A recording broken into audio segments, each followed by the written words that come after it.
오늘 우리에게 주신 하나님의 말씀은 마태복음 5장 10절에서 12절 말씀입니다. 마태복음 5장 10절에서 12절 말씀입니다. 다 함께 한 목소리로 읽도록 하겠습니다. 의를 위하여 박해를 받는 자는 복이 있나니 천국이 그들의 것임이라. 나로 말미암아 너희를 욕하고 박해하고 거짓으로 너희를 거슬러 모든 악한 말을 할 때에는 너에게 복이 있나니 기뻐하고 즐거워하라. 하늘에서 너희의 상이 큼이라. 너희 전에 있던 선지자들도 이같이 박해하였느니라. 아멘. 본문은 산상수훈 8복 중 8번째 복, 핍박받는 자의 복입니다. 핍박 가운데 천국이 있다고 그러시네요.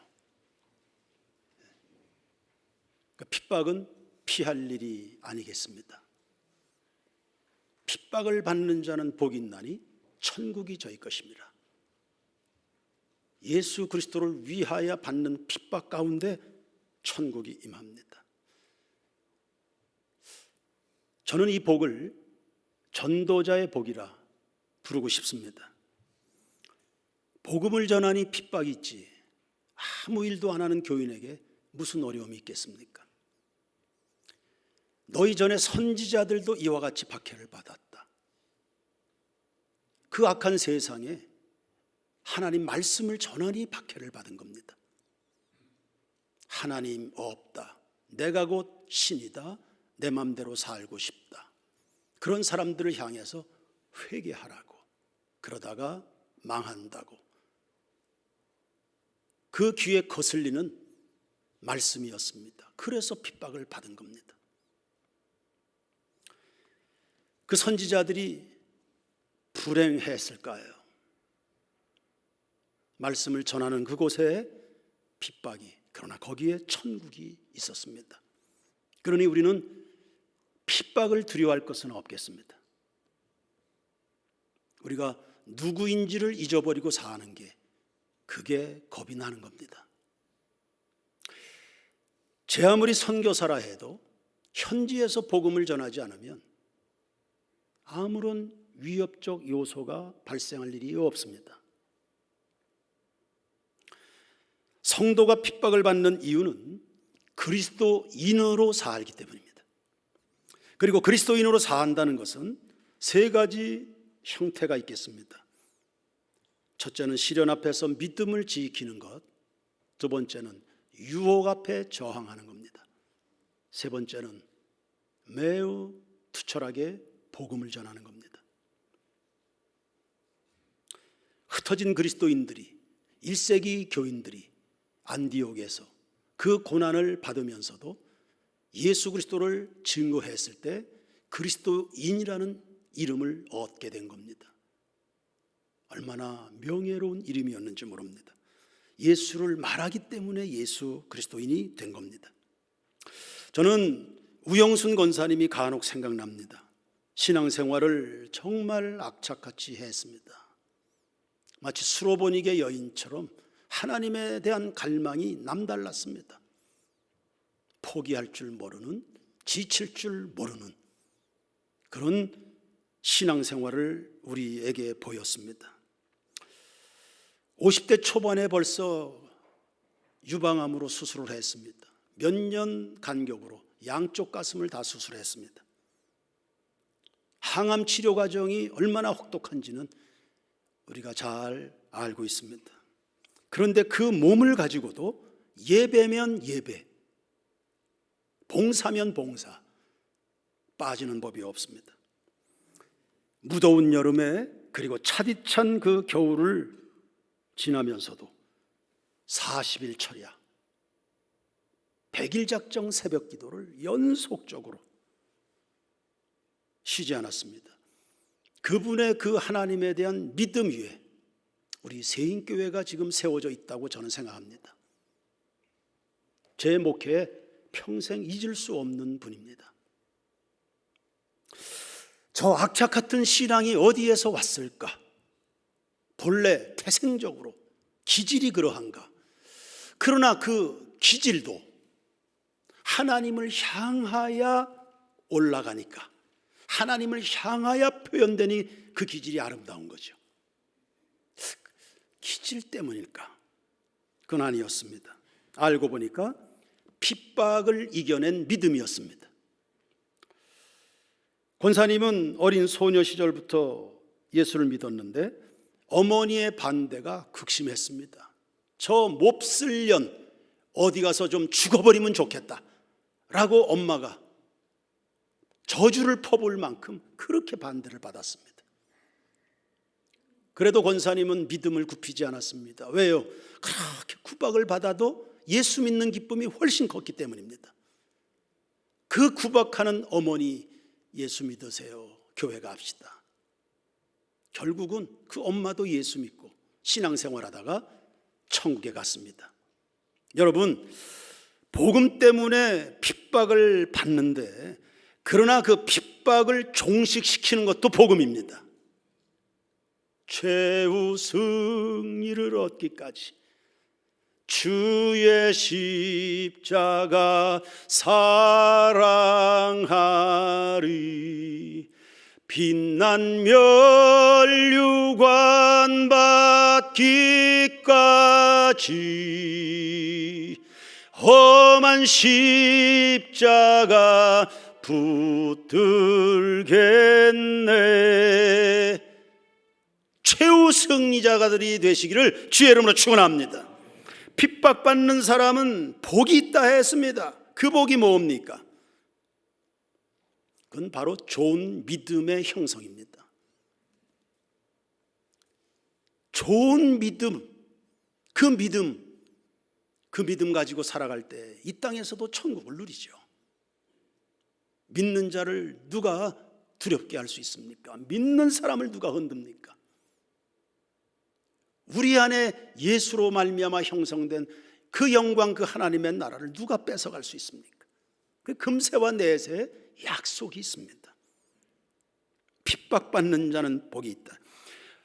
보석이 예리한 세공에 의해 탄생하듯이 좋은 믿음은 불같은 시련을 통과하면서 담금질도 되고 확인도 되고 점검도 됩니다. 베드로전서 1장 7절에 너희 믿음의 확실함은 불로 연단하여도 없어질 금보다 더 귀하여 예수 그리스도께서 나타나실 때 칭찬과 영광과 존귀를 얻게 할 것이라. 아멘. 요즘은 금값이 고공행진을 하고 있습니다. 세계 경제가 불안하니까 너도 나도 다 금을 사서 모읍니다. 그러나 성도 여러분, 불같은 시련 속에 형성된 그 믿음은 금보다 귀하다 했습니다. 이 말씀을 믿으시나요? 2부 때는 아멘을 안 하더라고. 그러니까 안 믿어지는 모양이에요. 그래도 금이 낫지. 역시 3부 예배는 수준이 달라요. 믿음이 금보다 귀하다.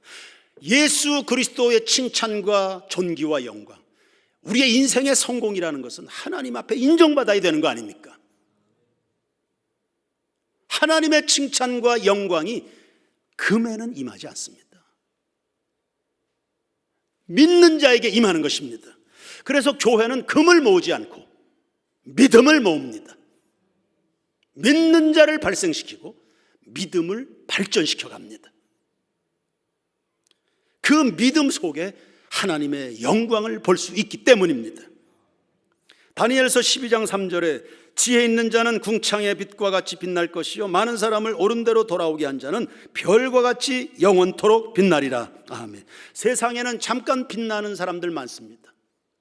2부 예배 기도 때 윤숙경 권사님이 명품 문장을 사용했습니다.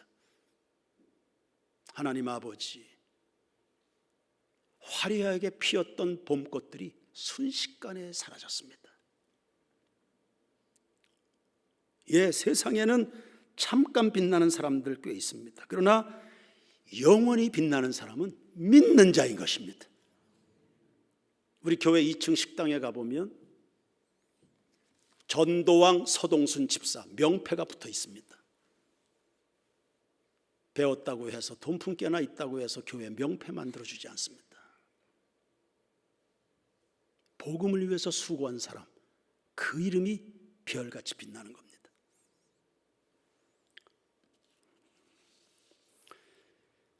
우리는 오늘부터 시작해서 5월 21일까지 행복 나눔 축제에 돌입하게 됩니다.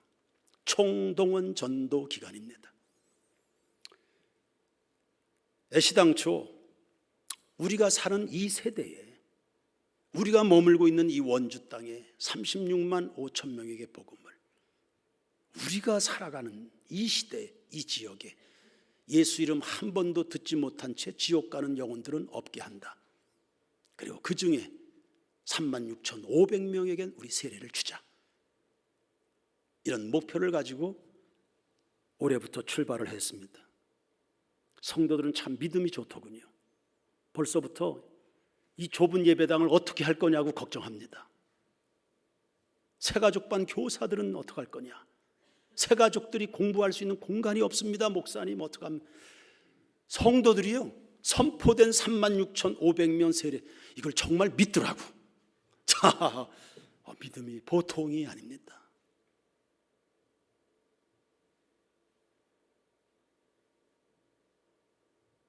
36,500명에게 세례를 준다. 예수님 때문에 고난을 한번 실컷 받아보자는 말입니다. 마귀에게 사로잡힌 이 세상입니다. 거기에 흠집을 내고 구멍을 뚫어서 그 장벽을 허물어뜨리고 영혼들을 살려내는 일들입니다. 가만히 있겠습니까? 수많은 영적인 싸움이 예상되지 않습니까? 그냥 저냥 되는 일이 아닙니다. 그 가운데서 6주 남짓한 이 기간, 집중해서 예수님을 전하는 겁니다.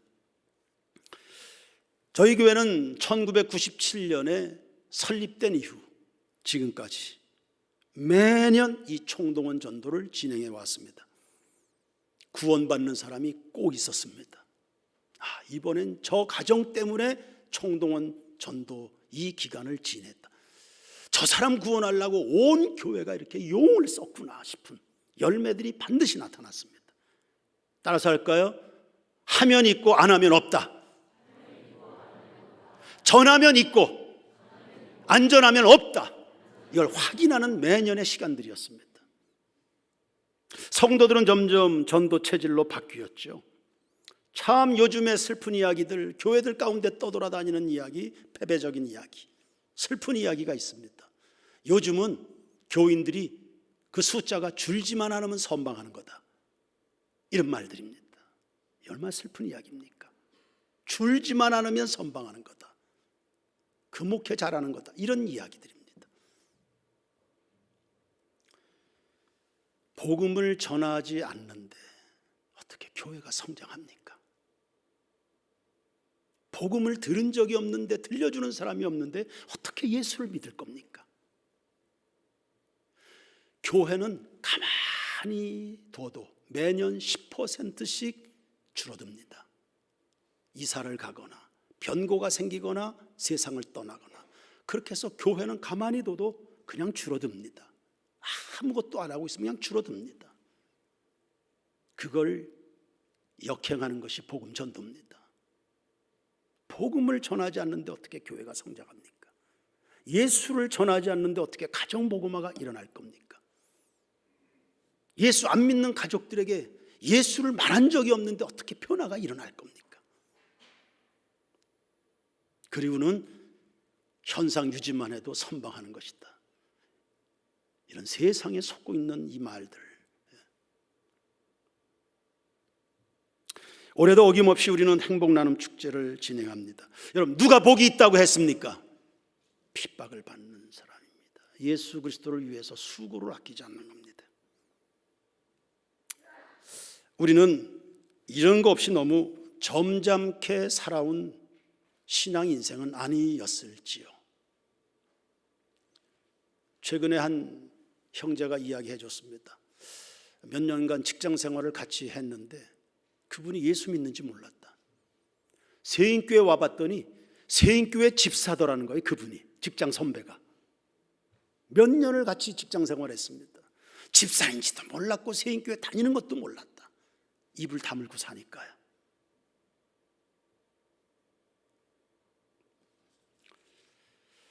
마가복음 10장 28절이 합니다.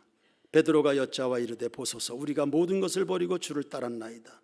예수께서 이르시되 내가 진실로 너에게 이르노니 나와 복음을 위하여 집이나 형제나 자매나 어머니나 아버지나 자식이나 전토를 벌인 자는 현세에서 집과 형제와 자매와 어머니와 자식과 전토를 몇 배입니까?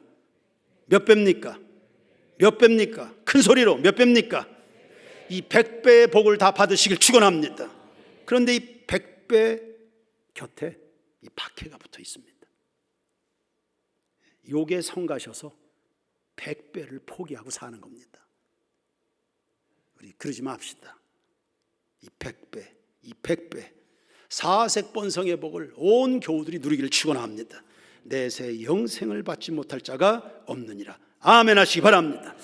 우리가 복음을 전할 이유가 몇 가지가 있습니다. 첫 번째, 내가 전도 안 하면 누가 하겠습니까? 신명기 33장 29절입니다. 이스라엘이여 너는 행복한 사람이로다.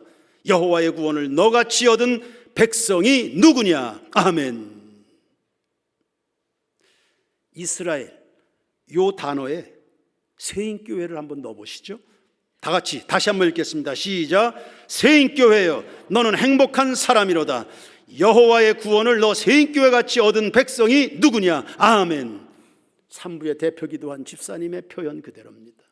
세인교회를 이렇게 사랑하셔서 복을 주셔서 근데 복을 받은 사람이 참 자꾸 있네요.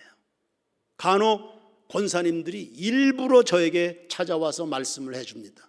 어떤 때는 이른 아침에 전화가 옵니다. 목사님, 고질적으로 고생을 해왔는데요, 무릎 때문에 고생하고 허리 때문에 고생하고 한동안 냄새를 받지 못했는데 기도했는데 하나님이 싹 다 고쳐주셨습니다.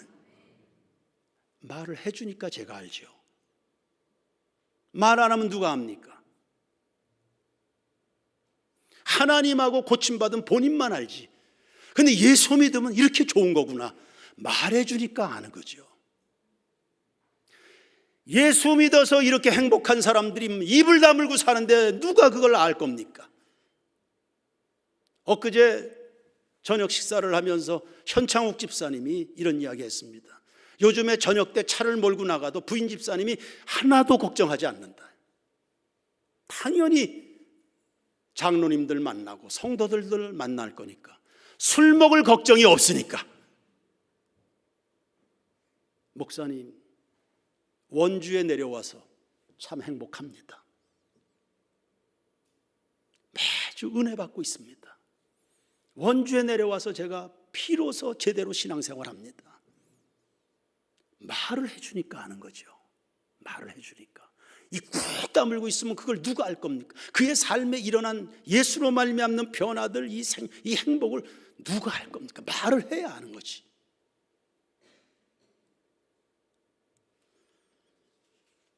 이제는 저녁에 차 몰고 나가도 와이프가 하나도 걱정, 어디 가서 뭔 짓을 하고 살아도 믿어주는 남편이 되는 거지요. 할렐루야. 이걸 말을 해줘야 알지요.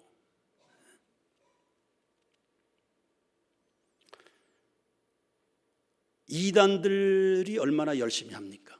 신천지 같은 경우는 한 사람 넘어뜨리기 위해서 최소한 세 사람이 조직적으로 움직입니다.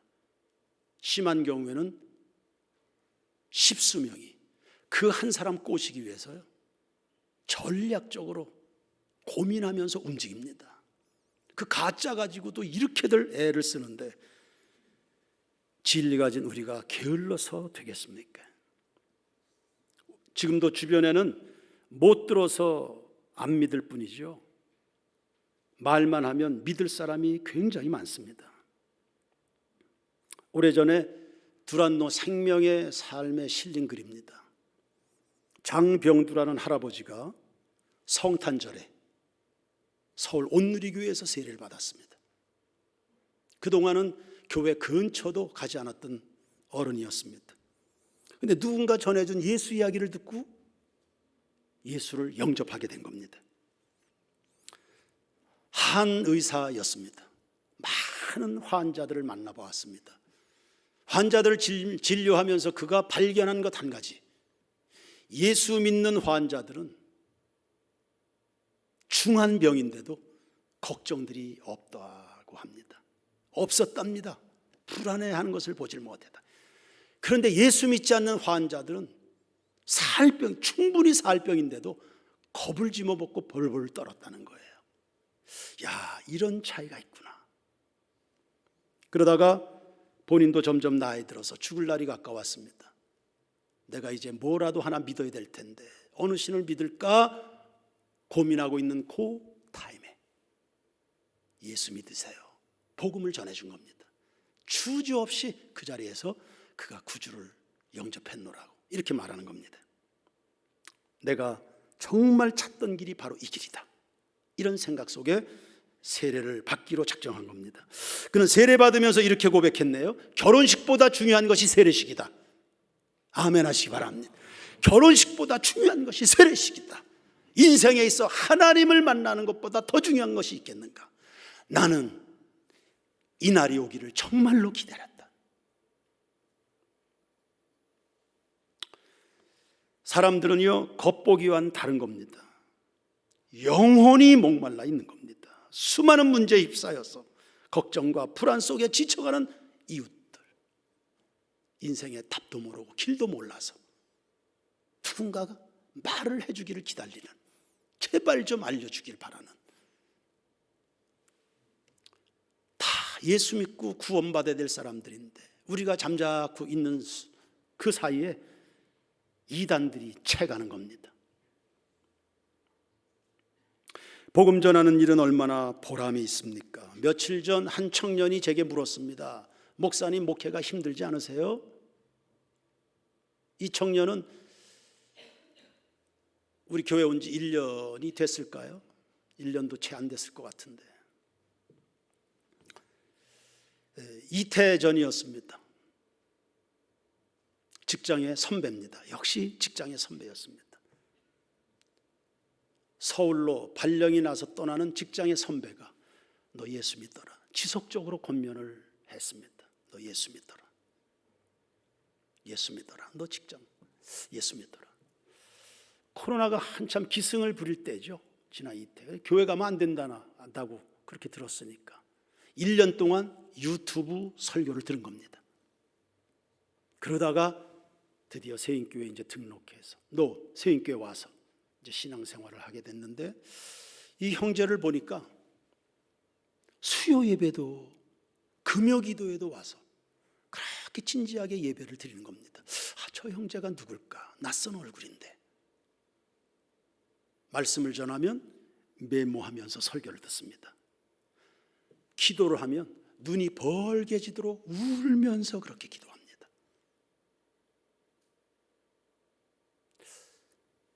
그래서 당신 누구냐? 자초지종을 묻고 이렇게 하다 보니 그런 이제 배경 속에 교회를 온 겁니다. 청년부로 연결을 했죠. 청년부에 정착해서 신앙생활을 잘 하고 있습니다. 그런 말 하더군요. 그렇게 다가와서 관심 가져주고 물어보고 청년부로 연결해 주시지 않았다면 전 교회 떠났을지도 모릅니다. 관심을 가져주셔야 됩니다. 물어봐주고. 그러더니 본인의 아버지도 전도해서 지금 교회를 다니고 있습니다. 목사님, 목회가 힘들지 않습니까? 그 질문에 저는 1초도 고민하지 않았습니다. 힘들다? 힘든 기억이 없네. 왜 힘들지 않겠는가? 그러나 힘든 기억이 없다. 왜냐하면 당신같이 은혜 받아서 행복해하는 사람들을 보면 내가 힘든 것만큼 보람이 더 크다. 할렐루야. 어머니들이 죽을 고생하면서 아이를 출산합니다.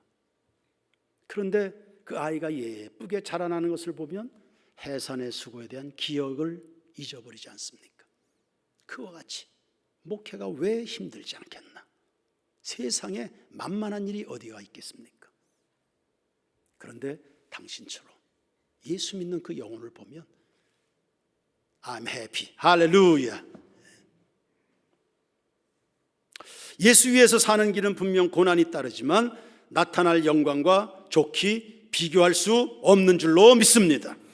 말세 끝이 보이네요. 지금 지구촌에 일어나는 징조를 보면 긴장하지 않을 수 없습니다. 여러분 마음이 급해지지 않습니까? 최근에 전국에서 발생한 역대급 산불을 경험했습니다. 어떤 날은 하루에 42건의 산불이 발생했습니다. 전에 보지 못했던 재난입니다. 종말의 시계가 굉장히 빠르게 흐르고 있다는 이야기입니다. 예수님과 관계된 모든 성경이 예언이 다 성취됐습니다. 한 가지, 예수님의 재림 그리고 인류의 종말만 남아 있습니다. 이것도 머지 않았음을 피부로 지금 다 느끼고 있습니다. 그러므로 구원 받아야 되고요, 구원시켜야 될 줄로 믿습니다. 특별히 전도는 다음 세대를 위한 주요한 유산입니다. 너도 나도 다 다음 세대를 이야기합니다. 유행어처럼 돼 있습니다. 그 다음 세대를 위한 것이 뭔지는 알고 이야기하는지, 다음 세대, 다음 세대, 다음 세대. 결혼도 안 하려고 하면서 다음 세대를 운운하고, 결혼해도 애를 안 낳으려고 하면서 다음 세대를, 다음 세대가 어디에서 나옵니까? 근본적으로 다음 세대, 다음 세대, 다음 세대. 어쩌자는 겁니까? 다음 세대를 뭘 가르치고 무엇을 유산으로 남겨야 되는 겁니까? 여러분, 다음 세대, 다음 세대요, 영혼을 위하여 고난도 기꺼이 받을 수 있는 아이들, 그런 아이들이 다음 세대에 이어서 우리 세인교회 가운데 일어나야 될 줄로 믿습니다. 핍박받는 자의 그 복이 얼마나 영광스러운지 그것을 꿈꾸는 아이들이 일어날 수 있기를 축원합니다. 예수 때문에 울고, 예수 때문에 아파하고, 예수 때문에 버림받아 되고, 예수 때문에 모욕을 받지만 또한 그 예수로 말미암아 그 모든 핍박을 종식시킬 수 있는 인생인 것을 믿어드리는 그런 아이들로 우리 아이들이 자라날 수 있게 되길 축원합니다. 말은 다음 세대, 다음 세대, 다음 세대. 마마보이로 키우는 것이 아닐까 싶습니다. 그죠? 온실 속의 화초들처럼. 김재건 집사님 이야기를 들어보니까 대학생이 됐는데 그 대학생, 그 아이가 학교에서 뭐 풀어야 될 숙제가 있으면 그 아이와 상대하는 게 아니라 교수님과 엄마랑 통화해야 된답니다. 멀쩡한 녀석들이. 군대도 마찬가지고.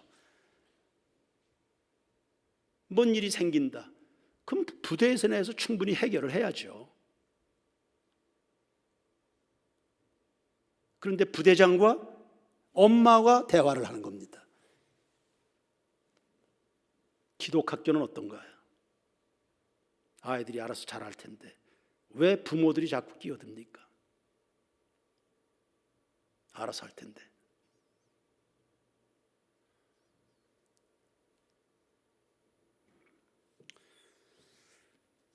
성경대로 교육해야 된다. 성경대로. 여러분, 성경이 무엇을 말씀합니까? 모이면 기도하고 흩어지면 전도하는 것입니다. 사람 낚는 어부가 되라고 말씀하죠. 예수의 증인이 되라고 말씀하죠. 복음을 위해 고난을 받으라고 말씀하죠. 한 영혼이 천하보다 귀하다고 배웠습니다.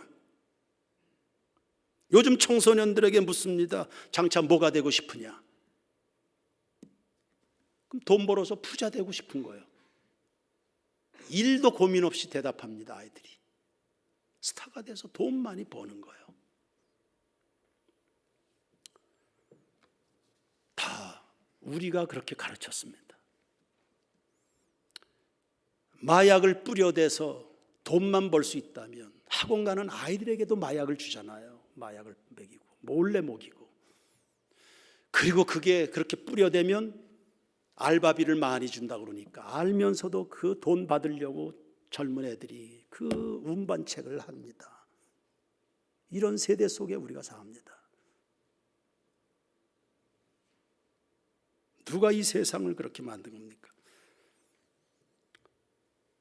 그러나 우리 세인교회 아이들은 그저 친구가 예수 믿고 새 사람이 될 수 있다면 그것을 인생 최고의 가치로 여길 줄 아는 이런 아이들이 되기를 축복합니다. 그리고 그럴 수만 있다면 그것 때문에 바울처럼 모든 것을 내려놓을 수 있는 그 아이들, 장차 커서 그렇게, 아니요, 이제 18개월 된 손주를 보니까 여러분보다 낫습니다. 외람된 이야기지만 그 아이가 이제 18개월, 17개월 되는 녀석이 얼마나 똑똑한지 모릅니다. 천하를 다 꿰고 있습니다. 아이들을 과소평가할 거 아닙니다. 알려주면 압니다. 말씀을 전해주면 아이들이 쏙쏙 받아 먹습니다. 흡인력이 좋습니다. 네가 누구고 네가 살아가는 세상이 어떤 것이고 네 10년 후 30년의 미래는 이와 같을 것이다 말해주면 다 꿈꾸는 아이들입니다.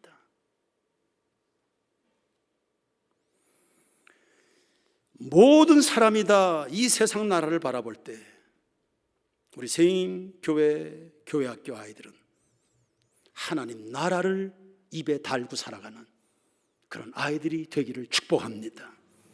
물질 가치에서 영적인 가치로, 지금 현세 중심에서 영원한 하나님 나라의 가치로 시선을 옮겨가는 아이들입니다. 그런 점에서 행복 나눔 축제는 어른들만의 리그가 아닙니다. 아이들이 함께 뛰는 행복 나눔 축제가 되길 바랍니다. 지금껏 그렇게 해왔습니다. 행복 나눔 축제도 가을의 바자회도 영유아부에서부터 시작해서 함께 만들어가는 천국잔치였습니다. 의식입니다. 오늘 내가 예수 믿으면서 우리 마음속에 늘 아이들이 자리 잡고 있습니다. 그 아이들을 보면서 내가 성장해야지, 내가 훨씬 더 예수적이 돼야지, 우리 마음속에 늘 30년 후 50년 후가 담겨 있어야 된다. 이 의식입니다.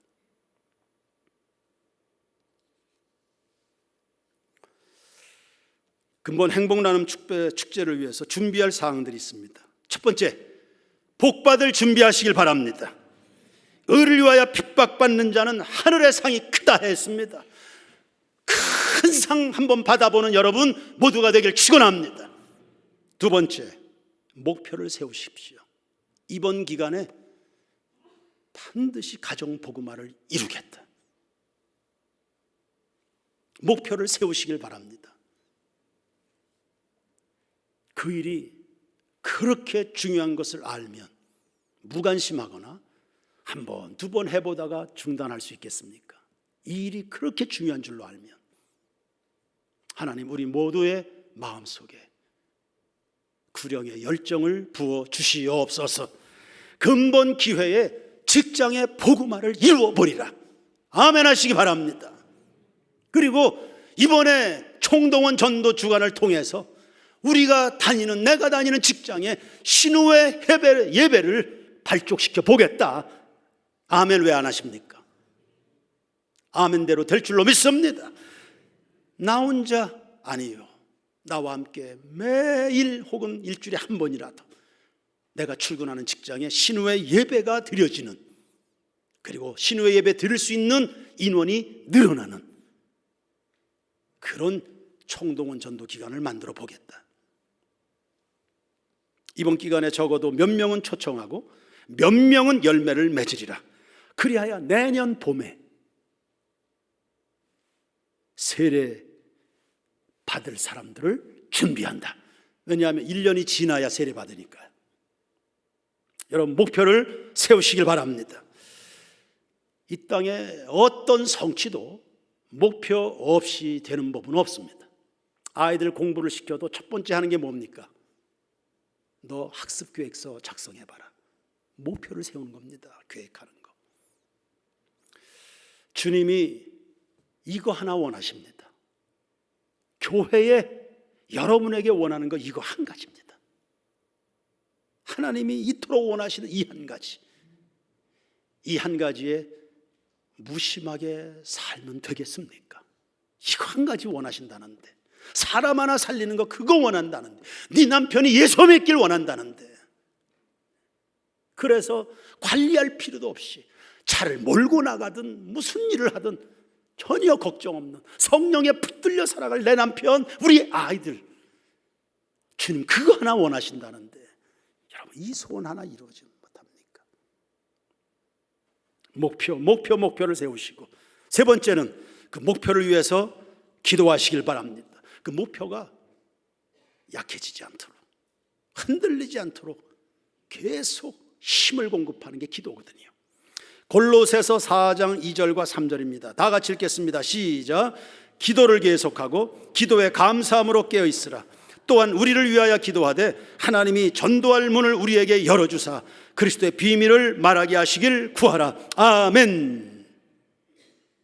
여러분이 관심을 갖고 목표를 정해서 기도하면 하나님이 때와 방법도 지혜도 알려주실 것이고, 여러분이 계획한 그 이상의 놀라운 열매를 안겨주실 것도 믿으시기 바랍니다.